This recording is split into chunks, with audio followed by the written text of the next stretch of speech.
Hello. Hi, everyone. How are you guys doing? Oh, the light is different here. I got the light on me. Okay, let's adjust this because I have a light problem. So hold on. So in the meantime, hello, good morning. And I hope that you guys are doing well this morning. And please share in the comments on what you're drinking today, what is in your mug today. And let me adjust this curtain here because it's killing me. So good morning, good morning.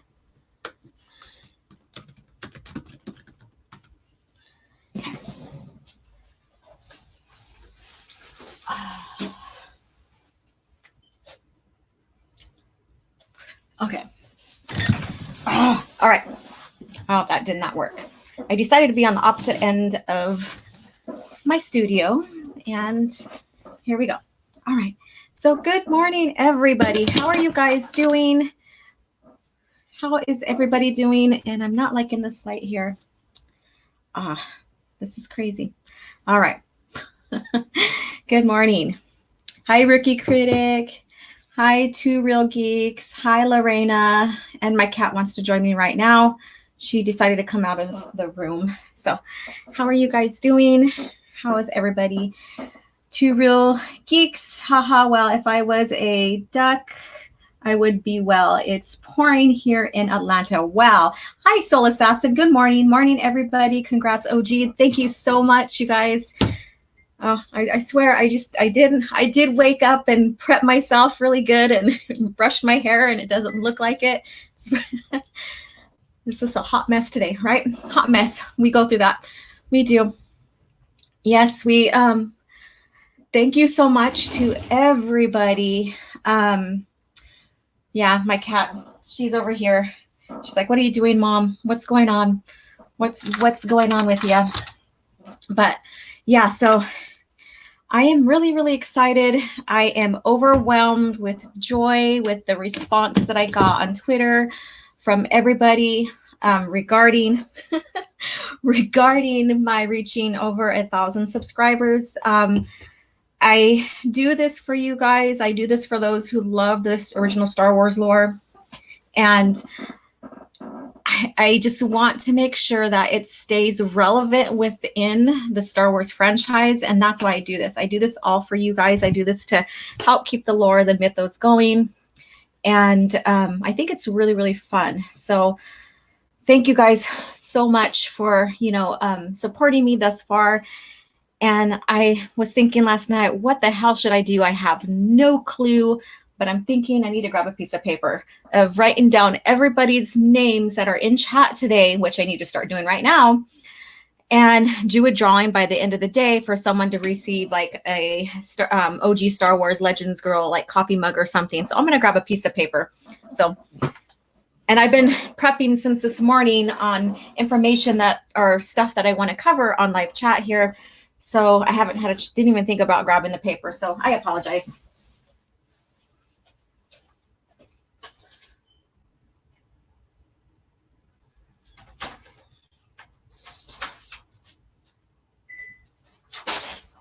Okay. All right, I'm back. Hi, Gray Ghost. How are you doing? All right, so you guys share below what you guys are drinking this morning. What's in your coffee today? Or not in your coffee, but in your mug. I mean, what's in your coffee as well? What kind of creamer? Let me read the chats here. You still look great, OG. Thank you. Welcome to the 1K Club. Thank you so much. Good morning, OG. Good morning, everyone. Congrats. Thank you. Hello, Do Sidhu. Did I say that right? Let's see here. We get all comfortable. So, Gray Ghost. And if I draw your name, if you are on Twitter, I will announce it. I will find a way to get a hold of you guys. Devil, we appreciate it. Keep up the great work. Devil-eyed Elvis. That's a really cool name. Two Real Geeks. Laugh out loud. I don't have Don't you hate when you don't have a clue what to do for a stream? Yes, I usually have something well planned, but because I would say it's a pleasant, overwhelmed feeling of getting this far, because I decided to do this. What prompted me to become a YouTube channel is the bullshit of The Last Jedi and destroying my most favorite character, and to keep the lore going. And so that prompted me to open my channel. Then I was like, how in the hell am I going to do this? How am I going to be a channel that's slightly, significantly different, my style, something that will appeal to people, want to bring them back? And I was like, well, maybe I'll compare and contrast between the lores. And so I do that. On top of that, reviewing the lore, making lore videos, I wouldn't say what I do for my Tuesday lores when I review the novels at book club, but reviewing the books and their lore so that you guys will want to pick up those books if you haven't had a chance to read them. And so to inspire everybody to come back into Legends, if you're familiar with it, so revamp that love if it hasn't been revamped already, or bring people into the fold who've never read the EU. And that's why I'm here. That's why I decided to do this. Hi, Tito. Okay, let me go ahead. Let's see here. Ha, OG, or thank you, o.g.starwars. Yes. Doing well, OG. Thanks. Hope your day's going well. As also, imagine the 1K news helps a little bit. Yes, it does. And like I said, I was like, what the hell should I do? I mean, because I can't get this just for me. It's what you guys want as well. And you guys got me here. We got this channel here. It's for the channel. And so I think I will, like I said, I'm taking down names right now. And by the end of the day, I will draw a name. I'll cut them out and draw a name. And whoever I pull, we will get a OG Star Wars mug. I have the tumbler cup and it's in the washer. So this is my mug here. So I have Captain America. So pop culture too as well. Painting as well. That's what I do. Thank you, darling. Good morning. Let's see here. George. BD Lucas. I'm just like scribbling down names. I hope I can read my handwriting later. Okay. So yeah, so I will draw a name for a mug and I will message you guys. Leave it. I'll even put it on my channel. Congratulations. A quick video. Congratulations to so-and-so. If you don't have Twitter, we'll do it that way as well. And then I'll have you get a hold of me with your email or your address so I can send you a OG's Legends mug, coffee mug. So just as a thank you. So Soul Assassin. All right. So one of the topics I want to cover today is I did a video on that. So if you guys haven't had a chance to watch the video, we're going to talk about it further here. But basically, it's Lando Calrissian. Disney Star Wars, Disney Lucasfilm has Lando betraying Leia, Luke, and Chewie right after Empire Strikes Back. So he's still in this like me, narcissistic, selfish mode. And we know by the end of Empire Strikes Back, Lando, Luke, Leia, and Chewie are working together to rescue Han from Boba and from Jabba. And so him and Chewie go off in the Falcon to track them down. So we understand that there's a plan to get Han back, to rescue Han. While Disney Star Wars has Lando still being a selfish bastard, which I don't agree with. So, and I got, okay, let's see here. Oh, a mug sounds nice. Yes. This is going, are going to become a great EU archive for newbies like me and longtime fans. Thanks a lot of us, or think a lot of us see the potential of this channel getting much bigger. Yeah, and that's my thing. It's just all about the love of the EU and stuff. And I will continue as long as you guys want to hear about the lore. There's so much to cover: the novels, characters, worlds, ships, everything, even lightsabers and all that. There's so much to cover in this in the lore that it's endless. It's endless. Devil-eyed Elvis, OG Star Wars, don't put my name on the drawing. However, when you start selling stuff, I'll buy a few. I do have merch. I do have my own merch. So I'm just offering a free mug just as courtesy of helping me get this far.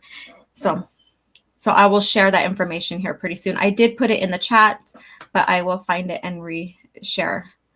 Soul Assassins is cool. I don't need anything. OG Star Wars, happy to help you out. Oh, you guys are so cool. I love you guys. All right. Brucey T. All right. Let's see here. Lando learned his lesson in the Empire. Why do they need to tread on old ground? Yes, and we're going to cover that here in a couple minutes. So let me pull up that article. The rookie critic Allura, the master of many traits. Yeah, when I set my mind to things, I just do it. And yeah, sometimes I F up. And sometimes it's a learning experience where I know that I can get better at it. And what they say, practice makes perfect, in a sense, or practice helps you learn, whichever way you want to go that way. Okay. If Luke, Leia, and Han lives, it must be cool. Not in this. Let's see here, Brucey. All right, so I'm going to go ahead and pull up that article right now. And then we're also going to talk about fans forgiving Hayden Christensen too as well. So that's one of the newest articles. Chrome tab. Let's see here. All right. All right, so here it is. And so basically what it's called is Star Wars reveals Lando's secret deal with Jabba the Hutt, but the article name kind of is a little bit vague because are not as telling, because it gets more I wouldn't say raunchy, but it gets more further into what he is doing and how selfish he is. Grey Ghost, the EU novel is daunting to jump into, honestly. There are guides on Google on where to start, but like being able to listen while I'm working, cooking, etc. So there is Audibles, and so I'm gonna share some Audible clips a little later on in the live stream on Exile, the novel that I covered already, and just expand on that a little bit more. So if you're really, really busy, I do recommend the Audibles. However, it's a lot of them that are abridged are basically just plot. It's like plot heavy, and it takes away some little details that the books may show you. So I always recommend, if you have the time, read the book first and then do the Audible. But if you don't have time to read, the Audible is great. You're just going to miss some little details. Tito, the information and lore you are gathering and sharing with all of us is so important. If we remember what came before Disney and erased it and gave us something of lesser quality. Yeah, they did. Disney basically, it's like a cheap version of what we grew up with and what we love. All right, so let's go ahead and go into this novel. Make sure I click on the right one. All right. So I'm going to read it. I might add some commentary in there because, yeah, it's kind of ridiculous. And then I'll go back to the chat and we'll address this. So Star Wars reveals Lando's secret deal with Jabba the Hutt. Lando Calrissian didn't become a hero of the rebellion overnight, and we all know that. But the Star Wars comics have revealed a new deal with Jabba after Empire. So this was on January 31st. I already covered on a video, but I wanted to expand on it a little bit more and and hear what you guys have to, or read what you guys have think about this article as well. And I'm surprised other channels didn't catch on to this and put it on their channel, on their videos. So this is by Kevin Erdeman. So this basically says, warning, spoilers for Star Wars #2. So it's the comics, and we noticed that the comics have been retconning a lot of stuff, including stuff that happens in the movies, in the original movies. After reconnecting with the rebellion, Lando and Chewie fly off in the Millennium Falcon, trying to figure out a way to save Han from Boba Fett. We already know that. We already know they have a plan. We already have a feeling, if you read Shadows of the Empire, that they have a clue on where Boba is and where he's going to end up. But Lando has other plans in the works. Marvel's Star Wars #2 confirms that he may regret stabbing Han Solo in the back, but Lando is still a massive scoundrel. So this is where we see the downfall and the further retconning of Lando's character, caring more about his own self-interest that he does helping the rebellion, especially now that fans know about his other deal with Jabba the Hutt. In the first issue of the new Star Wars series from the writer Charles Soule, with art by Jesse Saez, the fallout from Empire is felt by all aboard the Falcon. Leia, torn between her desire to save and Han. Okay, so there's an error right here, people. And return to the rebellion, choosing the latter. So she chooses to return to the rebellion, which doesn't make sense, especially if you know the lore and Shadows of the Empire. She does not go back to the rebellion. She goes to Tatooine. She stays with Luke in Ben's hut. However, it is revealed that the Empire has successfully broken the rebellion's transmission codes, meaning that if any of the rebel cells try to contact one another, the Empire will know and intercept. But the first issue also reveals that Luke's connection to the Force is fractured. And so this is where we see further deconstruction of Luke's arc, because they have to make him into the Jake Skywalker we know and see in The Last Jedi, causing the young hero to question whether it's his destiny to become a Jedi at all. He never had a question. He was proud of that. When, again, referring back to Shadows of the Empire, we find him finding Obi-Wan's journal, training, practicing with a saber, making his new lightsaber. So it does not make sense. And this is the time frame where he makes his new lightsaber. So Disney is really just screwing up his arc. Lando, on the other hand, has lost all of the power and resources he once had on Cloud City's Baron administrator, which is exactly why he offers to go to Tatooine to discover whether or not Boba Fett has delivered Han to Jabba, or if Jabba even knows his man has been captured. At least that's what he tells Leia, Luke, and Chewie. So we have the little comic strip here. I don't know. There we go. Those Imperials stole my mining facility. That's why I'm here. I need to get back to Bespin. I thought we could make a deal, Jabba.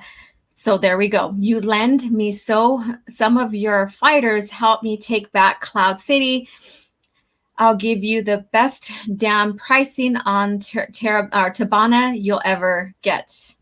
So Jabba speaks to him, and Jabba wishes you to know that he already has such a deal with the Empire. The rebellion is over. So we have this, and we all know that Lando is so pissed off at the Empire that's what further pushes him on the rebel side in the original lore. He's all about his friendships. He's all about loyalty. and they're making him selfish in Disney Star Wars. Leia is hesitant, unsure if she can trust Lando, but Lando promises he'll return with information from his connections and that he can be trusted. Chewbacca joins him on the Falcon and they travel to Tatooine. We already so my question is, they leave, Chewie leaves with Lando in the Falcon. So the Falcon basically is Chewie's right now. And so where does Chewie go in the meantime when he is talking with Jabba? We know that, Lando leaves with Chewie right after, at the end of Empire Strikes Back. So this does not make sense to me. Once Lando gets into the palace, he learns that Boba has yet to arrive with Han. He then is granted a meeting with Jabba. Lando also tries to cut a deal with Jabba, asking the fighters and to take back Cloud City in exchange for a deal on Tabana gas, Cloud City's main export. Jabba has no need for such a deal, as he already has a deal for gas in place with the Empire. With his plans to regain his wealth foiled, Lando exchanges the only thing he has left: information. So he sells out the rebellion. He sells out Leia. He sells out his friend. And that does not make any fucking sense. With Jabba already ready to throw Lando in the rank, Lando tells Jabba that Boba has Han. Well, Jabba already knows that. Boba made a deal with Jabba to bring Han to him, so that does not make sense either. And also promises to let him know anything of interest he might hear while with the rebellion. Jabba decides to let Lando go, rejoining Chewie at the Falcon. They go back to Leia, Luke, and the rebel cell. It looks as though it's going to take some time before Lando fully commits to the rebel cause. We already know at the end of Empire Strikes Back, he is already well into the rebel fight because of what happened on Cloud City. So again, another retcon. He's still looking out for himself, doing whatever he can to get ahead and survive, even if that means selling out the rebellion, using them for his own ends. Star Wars fans know that this will eventually change before the events seen in Return of the Jedi, and that Lando will become a general due to a victory at the off-screen Battle of Tanab. Perhaps it will be featured in a future issue. In the meantime, something is going to have to change for Lando before he becomes the hero and destroys the second Death Star. So that's the end of that article here. And I'm going to go ahead and look through you guys' comments. I'm pretty sure you guys are all pissed about hearing about this. Let's see here. Let's see here. Who do we have? Oh, Star Wars for Life. Hello, darling. How are you doing? All right. Let's see here. So what do you guys think about this revelation about Lando, about him continuing to betray, thinking selfishly, even though when we see Empire Strikes Back, he's already well into the cause of the rebellion and by his friend's side. Luke's force powers fractured. By the end of the Empire, he was talking to Vader using the Force. His connection to the Force was stronger than ever. This makes no sense. I agree. He wanted to be a Jedi like his father before him, and we see that in the Return of the Jedi. And we, again, referring back to the Legends lore, or back to the original lore, he trains within that year time span, because there's a year time span. He trains on Tatooine. He goes back to the source. He goes back to Ben or Obi-Wan Kenobi's hut and trains. So that does not make sense to me when it comes to original lore. Please remember to hit the like button. Yes, thank you guys. Week. Happy day to all. Hey, happy dinosaur. How are you doing?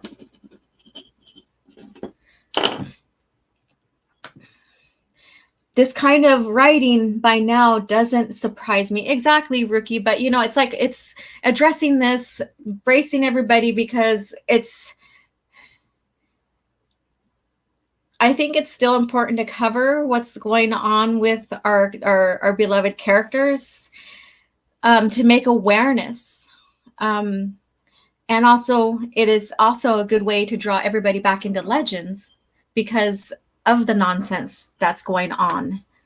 All right, Brucey T. So you're telling me Lando met Jabba before Boba got there, despite the fact Boba had a head start. Terrible writing. Exactly, and that's another thing. He goes over there. It doesn't make sense because he's with Chewie. Why isn't Chewie questioning this? That's my thing. Why isn't Chewie questioning this? Happy Dinosaur. I'm happy and good. It's raining today, so I get a free ride to work. Nice weather. We're nice and sunny here, but it's still it's a chilly, sunny weather. So that's what's going on where I live at. Tito. It's the same thing Disney did to Luke. They take these characters so far out of character that is simply not believable. Exactly. It's not believable. He made the deal with the Empire to keep Cloud City members safe. However, he was very conflicted, and he got betrayed, and his conscience also played a lot of factor into what happened, and his friends and his loyalty to his friends overweighed anything else, and that's why he went ahead and he had Lobot, or was it Lobot, his droid, his human droid, help him free Leia and them. So he already had this plan established, and he was going to double cross the Empire anyways, but he wanted to go ahead and keep people of Bespin safe. Yes, people share and chomp the like button. Thank you. Okay. Boba must have stopped at the Space Strip Club first. Something, because I mean, this also discredits Boba in the fact that Boba is the kind of person that he's like to the point. He does his job, he does it well. And in again, Shadows of the Empire, Boba is basically one step ahead of him. He gets to Jabba before anybody, they chase him around a little bit, and he gets to Jabba before anybody else does.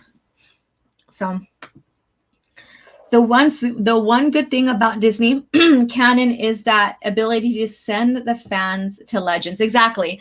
And that's what's going on. And that's what I've been finding, is that the more further they expand on the beloved characters and destroy them, they flip them on their heads. So they invert them. So everything good about them, they do the opposite. They're like, this is what the fans love about Lando and how they betray him in Legends. So let's do the opposite.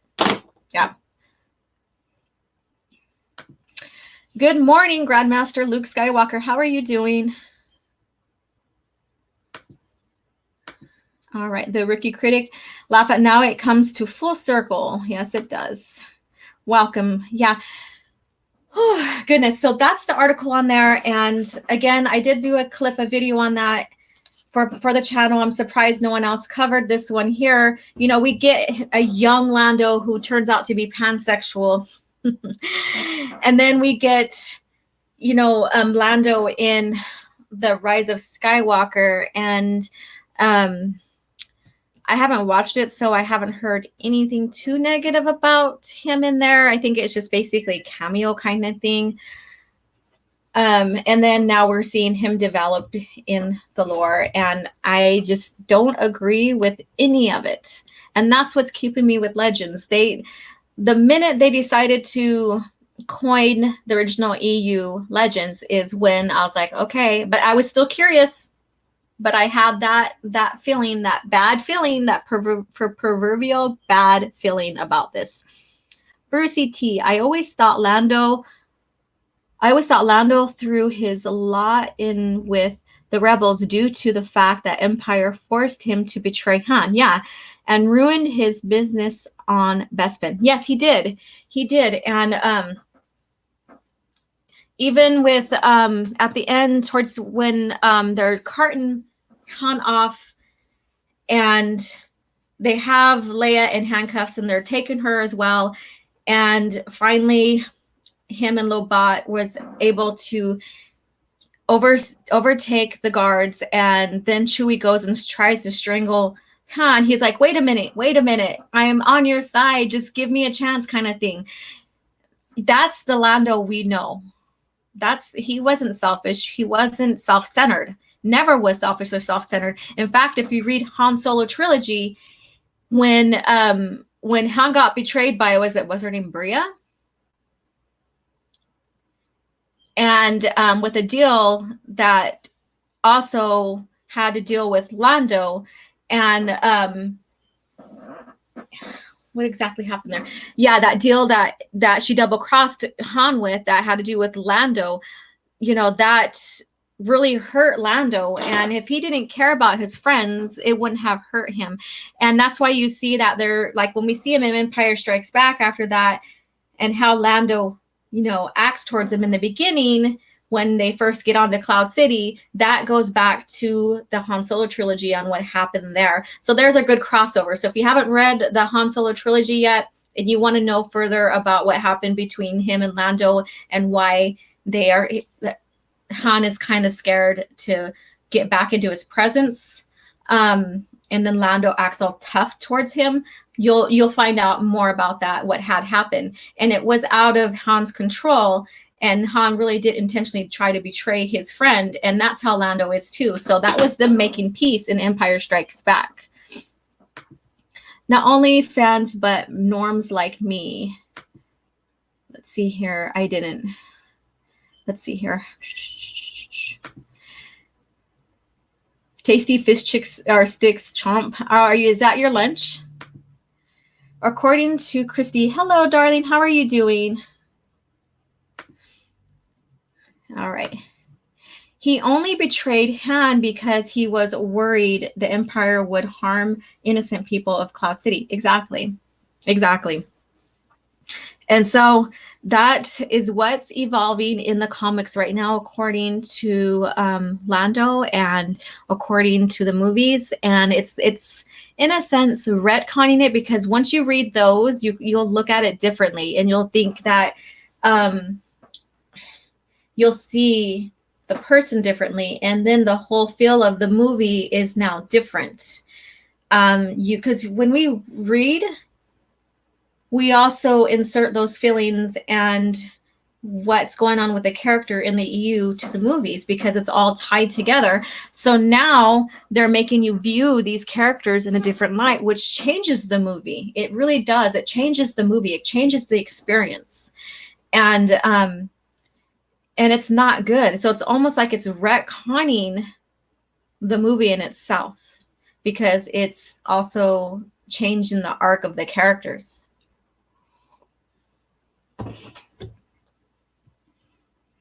All right, so another article before we move on. It is 9:33. Anybody joining chat? What is in your mug this morning? What are you drinking?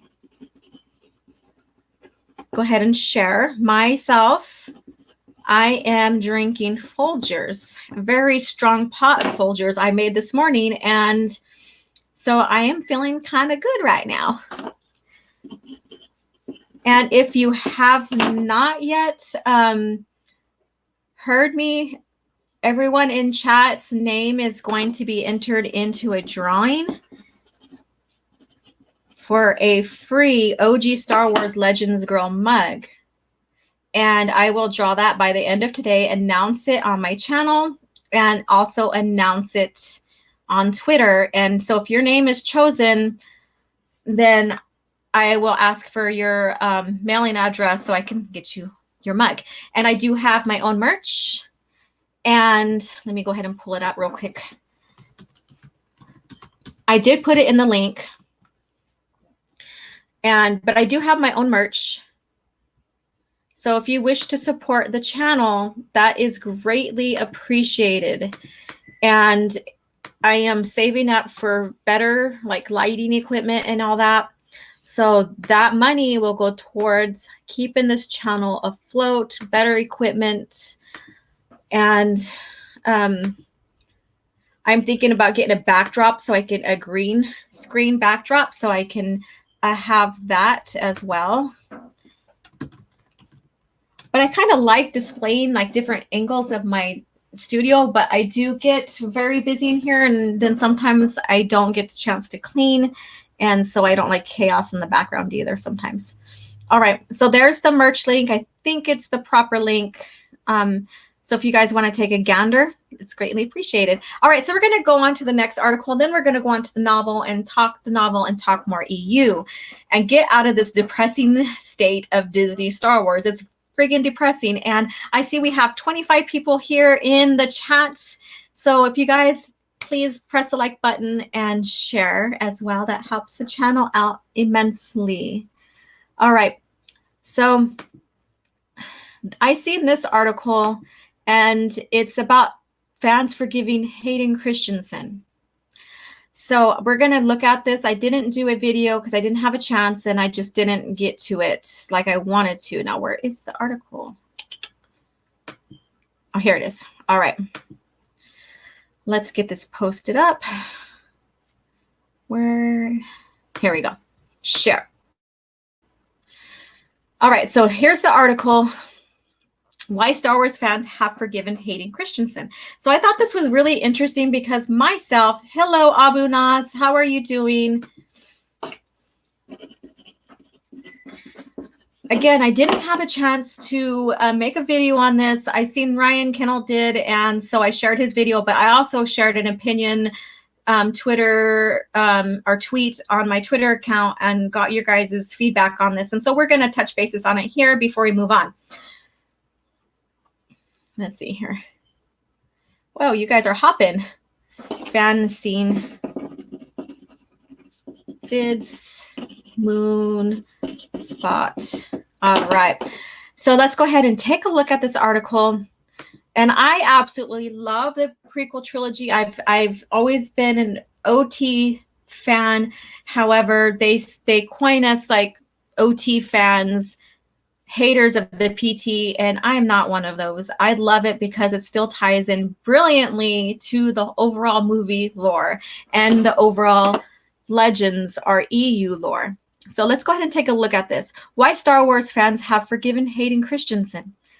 Time has been good for the Star Wars prequels, as fans have been revisiting and forgiving them along with Anakin Skywalker himself, Hayden Christensen.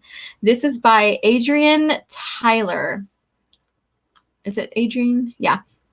Adrian. After neglecting the prequel trilogy for years, Star Wars fans, okay, first of all, neglecting? No. Star Wars fans have been revisiting it lately, and with that have come acceptance to the film and the actors that were once heavily criticized for their performances, especially Hayden Christensen. I never had any problems with their performances. I think they did exceptionally well with the material they were given. The Star Wars universe has witnessed the end of the Skywalker saga.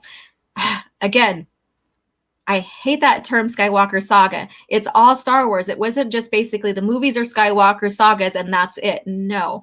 Now upon Disney, yes, it is. And with it, the close of a decade of adventure and family stories that have built one of the best franchise in entertainment. And that's where they fail because they're separating the Skywalkers from the overall story and lore of Star Wars. And so now they're making them two separate things.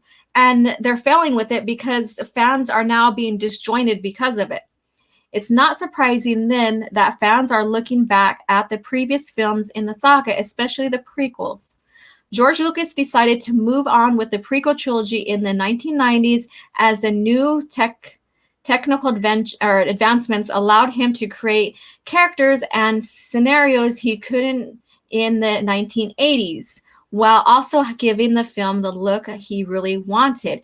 And it was brilliant. He was basically a pioneer, and I think he was one of the founders, was it, of the pixel or that Disney owns now. That one, I think it's renamed. I can't remember. But yeah, so he was one of the pioneers when it came to this new technology and how they use it in movies.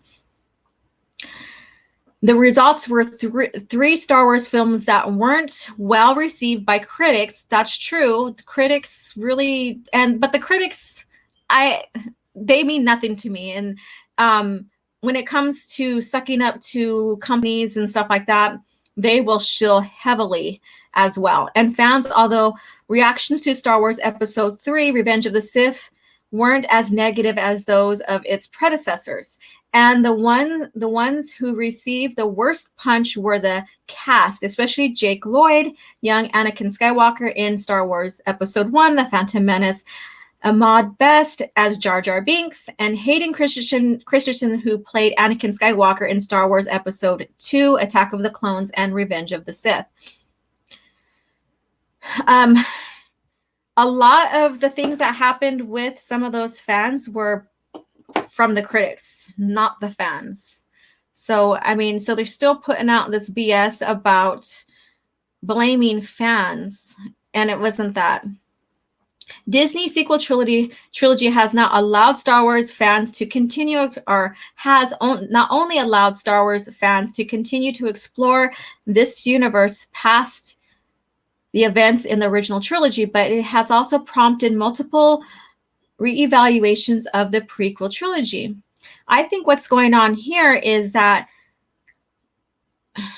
from what Disney did with their trilogy, it not only helps fans find their love and way back to the original movies, that's including the prequel trilogy, and that's including the original trilogy, but it's also helping fans find their way back to the original EU, which is now Legends, because of how bad. So the direction they are taking Star Wars basically is having people stay within George Lucas's era.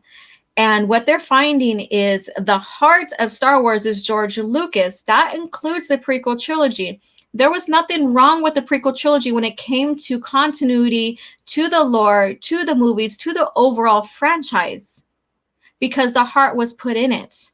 And that was George Lucas. He had that vision. Yeah, there were some things that he could have done better. And that's with any movie director, producer, that they could have done better. But when you look at the overall lore, and that again includes the prequel trilogy, it makes perfect sense. There's continuity within the overall canon. We don't see that with Disney. With many fans forgiving them and their actors, especially Hayden Christensen. Again, I had no problem, and I love this picture. I'm going to paint this picture, a version of this. There were many things that didn't go right with the Star Wars prequels. The overall concept of the stories was good, but not so much with the execution. Many characters were underdeveloped. Really? I don't think they were underdeveloped. We got from point A to point B with Hayden and with Padme and even with Obi-Wan, the three biggies of that movie. And then there's Jar Jar Binks. That one, everybody's going to love and dislike a character. There's always going to be a character that is going to be like the little thorn in the ass of the movie. And Jar Jar may be one of them. I don't have a problem. He was a catalyst to the fall, to the Empire, the rise of the Empire, because he was put in Padme's place, and then he went ahead and accepted the motion to help Palpatine get in. So it helped further Palpatine's plot as Empire, if you get what I'm saying. In the performance of many actors weren't the best.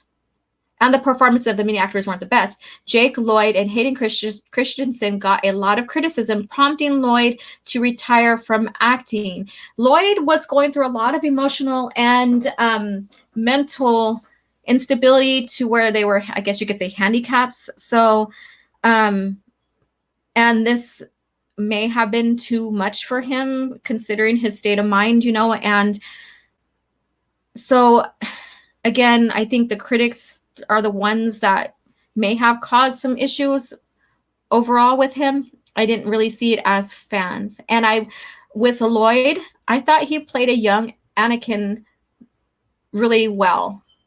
He was young, 9-year-old, exploring the Force. I mean, I had no problem with him. Still, Christensen received the heaviest load of fan hate as he portrayed Anakin Skywalker, Darth Vader in 2 films, contrary to Lloyd, who only appeared in the first film. Of course, because Hayden's not going to play a 9-year-old, okay? His performance in Attack of the Clones and Revenge of the Sith wasn't the best, and it could be blamed on many things. Lucas' bad script, bad direction, or Christian's unpolished acting skills. I think he played, again, a growing Anakin that was conflicted with losing his mom, being away from his mom, the attachment to his mom, and wanting to be elevated because he's the chosen one, and how the council perceived him as well. I think he played this angsty, growing teenager into young adult very, very well with the conflict. Whatever the case, critics and fans didn't take it lightly, and they voiced their dislikes towards his performance, with many Star Wars fans going as far as to hating the actor instead of the character or the portrayal of it. Again, sometimes I think people misconstrue that to where if someone doesn't like the character, they assume it's that they don't like the actor. It's no secret that there's a lot of toxic in Star Wars fandom. And again, we go to toxicity, which haven't changed in recent years as online trolls target Kelly Marie Trans. No, you did not fucking go there. It was not her leaving and stuff was due to how Hollywood was treating her and what they expected from her, and she didn't want to fall into their narrative. It wasn't because of fans, and that's already proven. There's articles showing that it's not about the fans why she stepped away. It's because of the media and Hollywood. Following the release of the Star Wars The Last Jedi, and given that the prequels were, for many years, the final film in Star Wars saga, many fans weren't willing to forgive and forget, and the Hayden Christensen hate continued for years and is finally fading. The revisiting and revelation of the Star Wars prequels have come with a radical change in the opinions of many fans. A lot have forgiven Star Wars The Phantom Menace, even finding some silver lining among the mess, while many others have decided to let go of their hate towards Hayden Christensen. The reasons behind this are many, but the many ones that are those who grew up with the sequels and whose first approach to Star Wars universe were the prequels are giving them another shot, mainly for nostalgia reasons. No, because Disney did a fucked up poor job with Star Wars. That's why we are seeing the gold that was right there in front of us that was laid down by George Lucas, the heart of Star Wars, which in turn means accepting Hayden Christensen as Anakin Skywalker. Many fans have also chosen to redirect their hate towards the Disney sequels. No, we just don't like it.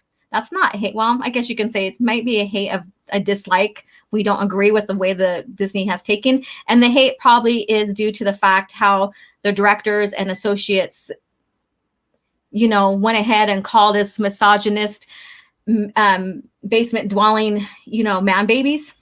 I don't know. Whether because they don't like the approach, because they still refuse to accept Lucasfilm is now a Disney property. No, it's not. We already know it is, and they're going to do what they want, and we don't like it. Plain and simple.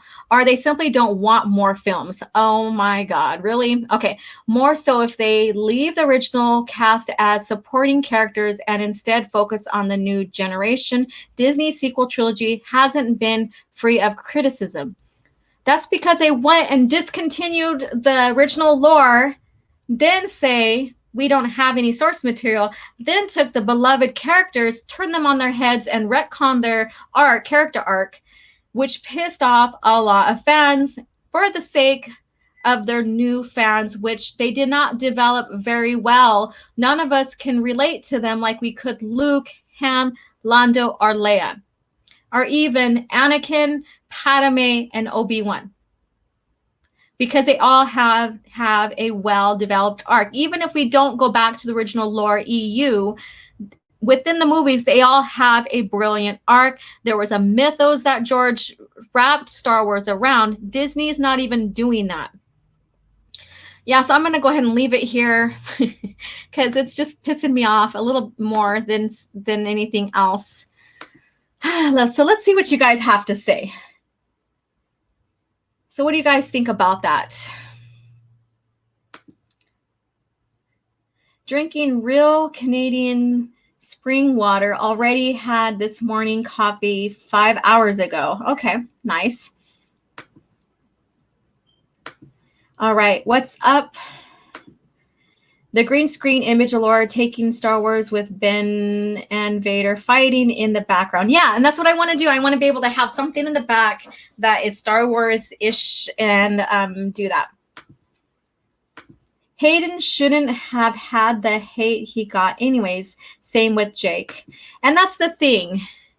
I did not, and that I'm speaking for myself, and I've seen more so because there were still chat rooms. The social media wasn't prevalent as we have it now, but there were still chats. There were still chat rooms for the franchise or for the Star Wars fans. And you would go in the chat rooms and chat about Star Wars. And mind you, maybe that's, and I didn't participate in a lot of that because my life is too busy for that. But maybe that's where, you know, some of the stuff, some of the hate may have been, maybe, I don't know. But I never was disappointed with any of the actors and actresses when it came to Star Wars, especially the prequel trilogy. I loved how they developed the prequel trilogy. Again, yeah, there's some areas that maybe could have been written a little bit better, but that's, again, with anything, any movie. So, yeah. You're here, get you on. Can you come in? Let's see here. Invite. If you can get on, I will invite you in.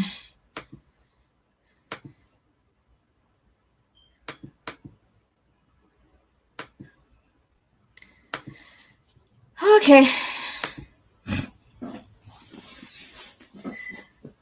All right. Since we're talking the prequel trilogy, if he can spare a couple of minutes, because I know he's at work, we will do that. And then we'll move on to the novel Exile. So we'll see if he hops in. So what do you guys think about, oh, here we go. We had a huge jump. Hello. All right. Yes. I sent you the invite, darling. Bring in El Presidente. Oh, Grob Knob. Hello. How are you doing? What is in your mug today?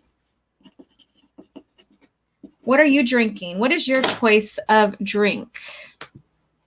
When Hayden delivers the hate, I hate you to Obi-Wan, oh man, it's like guttural. You can feel it. Yes, it is. Let me see. Did I send it? Did I not send it? I did not send it. Sorry. Oh, where's my paste? Paste. There we go. Oh, I think I did send it twice. There we go. All right, Lorena, I got to go to a meeting. Great live stream. Thank you so much, darling, for coming in. But yeah, I agree, Gray Ghost. I mean, that there was a lot of emotion put into that because he was going through a lot. He was going through his change. Demogeni, hello, how are you doing? What is in your drink? What's in your drink? Oh, do you have your drink spiked? No, I'm joking. What are you drinking today? Tap water and a dash of lemon. That sounds good. Sounds refreshing. Take care, Lorena. Yes, darling, take care. Dr. Jagus. All right. I don't blame Jake Lloyd. He was just a kid actor doing his best. Not to mention he never got his Turbo Man doll. OG Star Wars. Hi, Laura. I really like the PT. Yep, so did I. In fact, I was thinking about watching all three of them today before I have to go to work after I'm done here. That guy says,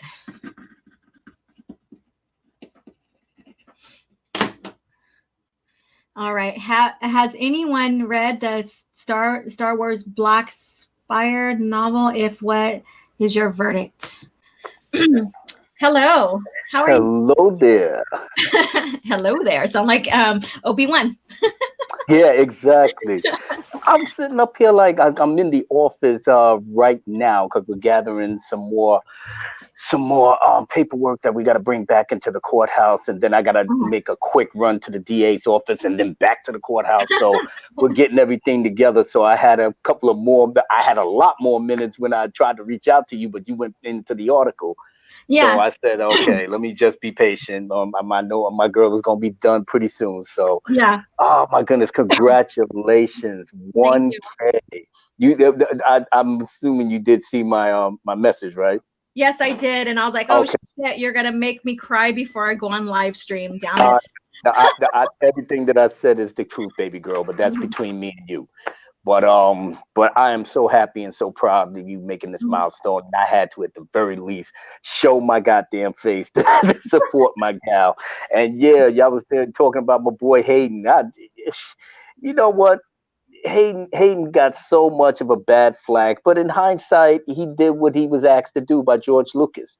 You know, Mm-hmm. you can't fault an actor for following the directions of what he was supposed to do. That's the Yeah. same thing with Jake Lloyd. But Jake Lloyd was 9; he was a child. How? What do you Mhm. expect? Expect him to give an Academy Award winning performance like Joaquin Phoenix? Come Yeah. on, 9-year-old kid. They Yeah. only follow direction. George Lucas is old school enough as it is. So if he's giving him ropey dialogue according to what a 9-year-old may or may not say, you Mm-hmm. just gotta roll with it. The same thing with Hayden. You know, Mm-hmm. multiple interviews where George said, "Listen, they're pretty Jedi are pretty much monks, man. They're not out Yeah. here in the throwing dollar bills. Woo! You know what I'm saying? I Like mean, they that do one have. Obi-Wan and Anakin meme that you see with. Oh, that's epic. That's an epic meme. You know what? And they do have clubs. Now we saw that in Yeah, Attack they of the do. Clones. Yeah, Yeah, they they do do. their little gambling and everything, and they got Mm-hmm. everybody doing, they getting their drink on and everything. But it's not like, it's a fairy tale. It's a fairy tale. So if anything, they're monks. They don't have girlfriends or anything like that. And obviously, Anakin got caught up because his feelings was already with Padme before he became a Jedi. And that's how George Lucas played into that. He played him into a man that doesn't know how to get girls or don't know how to get a woman. So everything he Mm-hmm. does is awkward from the start. But at least his feelings were there, and Padme saw in that, and she was feeling it too. Yeah. So if anything, he followed the directions. I don't know why it just came off as, I guess what we wanted to see from Anakin, but we got to Yeah. understand and put into context that this was George Lucas's story, and he Mm-hmm. has the right to tell the story in any manner that he sees fit. He's the Mm-hmm. creator. Everybody else, though, they got to go through the channels. Exactly. And that's what we see in the EU, and that's what we see in other development when George Lucas would have the reins of Star Wars. And Yeah. so, what else did you think about this article while I still have you here? And well, it's from Screen Rant, so you can only take that shit with just a grain of salt with everything they say. I mean, they made it seem like, well, he was the worst thing to come out of Star Wars, but we tolerated it. Well, no, because there was because the thing came out before the internet. So in hindsight, the internet got into it and everybody was choosing sides, but it wasn't all of that. Like every single person hated it. I mean, Yeah. the guys that grew up with the prequel trilogy, that's their shit, and Mm-hmm. and it still is their thing. For people Mm-hmm. like myself, when I took my 8-year-old oldest daughter at the time to see the Phantom Menace, I was already on board because of how it affected her. Yeah. You know, and Mm-hmm. that was my thing in a nutshell. If it affected her the same way the OT affected me, then that man is a genius, and I'm a ride with it. That's it. And you see, like with the Disney trilogy, that a lot of kids, like even the younger kids, like 7-year olds, like, what did they do? And that kind of like that crushed their hearts from even wanting to watch Star Wars anymore. And, Mark with the C is the one that, said that about his child. And I've heard that from a countless other people about how Disney trilogy is taking Star Wars and how they're perceiving it. There's nothing for them to even clasp onto, like we did with Luke, like we did with Anakin and his journey, and Padme and Leia and Obi-Wan. And Obi-Wan has like a large stretch of arc in the movies. And bad enough, the way they made it seem like, because George was supposed to be a consultant, and he said, well, fuck a consultant, we just bought your company, so we don't need you no more. They really thought they had enough creativity, and they thought that they could shepherd the move or the story better than its creator, who had it mapped out. And now that we finally seen all three movies in its context, they failed miserably. So no wonder they had rumor talking about George Lucas want to come back if he has creative control, because he's the only one that can set this thing straight. He may literally have to do everything over in every respect. If he has the ability to have that creative control, I would have no doubt he would start over from scratch, because I know I would. They won't let him. They won't. Oh, of course no, because that'll be an admittance of defeat. But like I said, Iger already confessed at the altar of Lucas, so they already got caught with their pants down. This would just be a confirmation of everything that it was now coming out. But since they're not going to do that, yeah, it's a pipe dream, but at least it's out there. Whether it's a rumor or not, it's out there. So we could speculate till the cows come home, but we already know this thing was trash from the beginning to the end. And I'm sorry for people that paid their money to go see it. Y'all should have did what I did. See that in crisp HD in my own home. And I didn't want to do that. I was like, I am not watching that abomination. I'll watch everybody's review videos on it, but I won't watch the abomination. Hell no. Trust me, OG, I saved you a lot of headache, because I was cursing that thing out in my bed, eating my ice cream like, what the fuck is this? Yeah, and I'm trying to figure out who was the Sith that Palpatine told Kylo to go train with, that he said, that's my master. It couldn't have been Snoke. I don't know who he was talking. Yeah, because I know that in the movie somewhere he was trying to get Kylo to train with his master, and in the movie. That's what I think. That's what I remember. But I'm looking it up. It could have been part of the JJ script that didn't make it, though. Okay, it had to be, because I don't think he said anything like that in the movie. Yeah. I mean, he went on and on about how he made Snoke, and Snoke was in the vat growing and all of this. I said, oh yeah, very convenient. Snoke was a clone. Amazing. With force powers and everything. We're making Kylo download or Rey download Kylo's powers, because they force touching each other like Targaryens. So I don't know. I mean, that's a mess.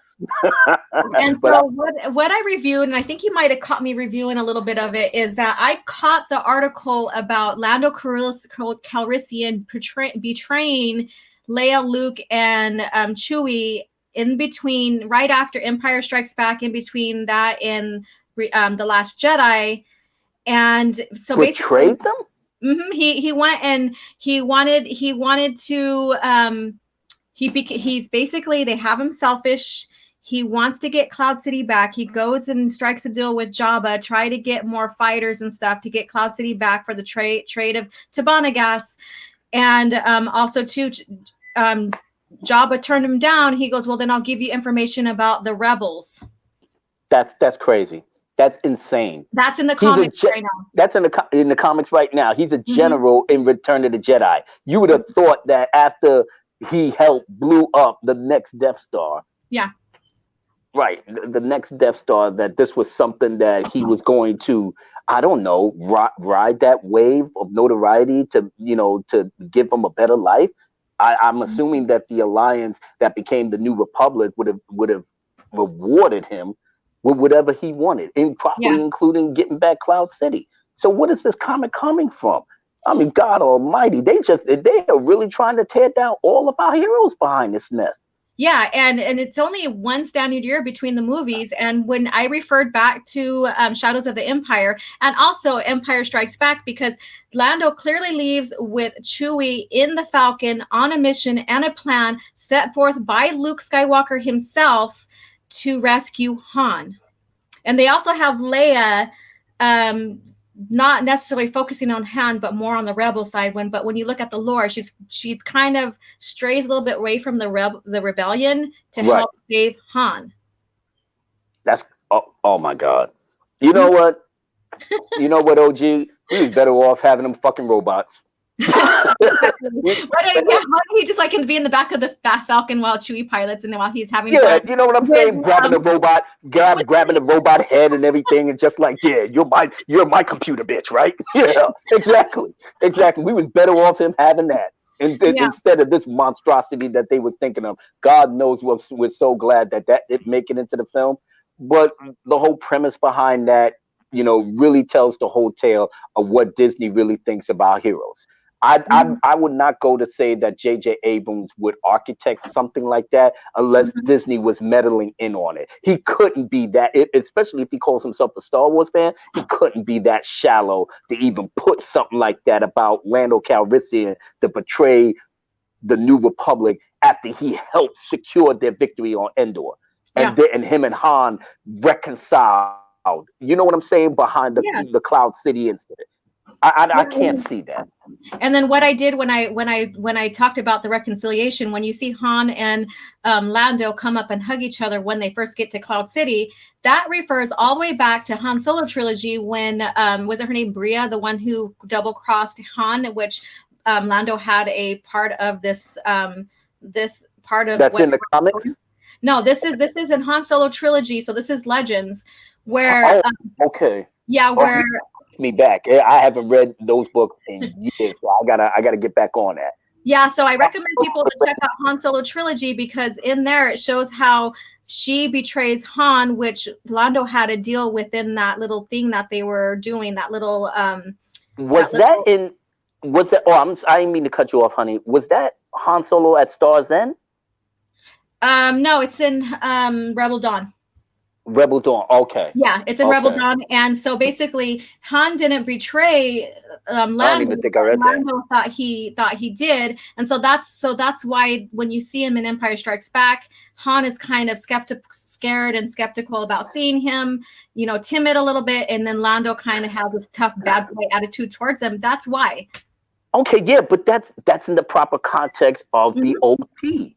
Yeah. That gives it more weight and context. But Mhm. still, you got the Jedi. You know what I'm saying? He came Mhm. and rescued them. He didn't have to do that if it were all like Yeah. that. But Yeah. he felt like after the Empire and Darth Vader did what they did, he Mhm. really was like, okay, I bet my thing on the wrong horse. Let me redeem myself. You Yeah. know. And if anybody, and in the eyes of everybody after Endor, we had that happy ending, and everybody was hugging each other. He even hugged Han and shook it. I mean, come on. So now Mhm. he got to do a 360, like sad old man, deadbeat dad Han. He Yeah. went through all of that just to regress because emo Kylo, got all into his feelings, Mhm. after crazy psycho Luke tried to kill him in his sleep Mhm. over Yeah. a dream that of something that he didn't even do. I said the writing is so bad in this thing, it's incredible. But yet we got people signing off on this like this is the greatest thing since Picasso and Michelangelo painting the 16th chapel. Yeah, and they also make Luke like fractured from the Force too in this comic. I can't with these people. That's why Legends or original EU is canon. Everything else in terms of comics, I tell this to everybody in the chat. Let that shit with Marvel go. The old Marvel comics is EU based before the Disney sale. So And every old school Marvel comics is EU. That's EU based before the Disney sale. That's canon. When mhm. it comes to the Dark Horse comic books, go get those. Run to get those comic books. That was the company that came after Marvel and did it right. I'm getting Exactly. ready, those books that you put up there, OG. I'm getting ready to get my collection right now. They are a pretty penny, but they're well worth it because Well, they're all the comics within these. Like this is I got Legacy 2, Volume 2. I have to get Volume 1, but I oh, found them that's at Barnes nice. and Noble. So Yeah. basically, it's a Volume 2 of it. So it's the collection of all the comics. It tells you which ones are in this one. But you have the Old Republic, Volume 1 and 2. You have the original Marvel's Years, Volume 1 through 3, Rise of the Sith, Volumes 1 through 2, Rebellion 1 through 2, the Clone Wars, Volumes 1 through 2, New Republic 1 through 3, Empire, Volumes 1 through 4, Legacy 1 through 2. And the number 3 is going to be coming out soon. The newspaper strips I would get, Oh, Volume okay. 1 and Infinities. So if you want to go into Infinities and do the what if stories, they do have those. Okay, but all of those are based off of the pre-Disney sale. Yeah, this is all Legends. And Okay, great. yeah, it's all Legends. It's all original lore, and so they're comprising all their comics together in Oh, one. that's You even could buy beautiful. them. So it's like if you go to Barnes and Noble, it's $40, but it's well worth Hmm. it. But they're a little bit pricey, but add it to your collection. Yeah, I'm definitely gonna do that. Stop printing. I mean, there's rumors about that, and it was kind of debunked, but I still don't put it past Disney to eventually not produce anymore.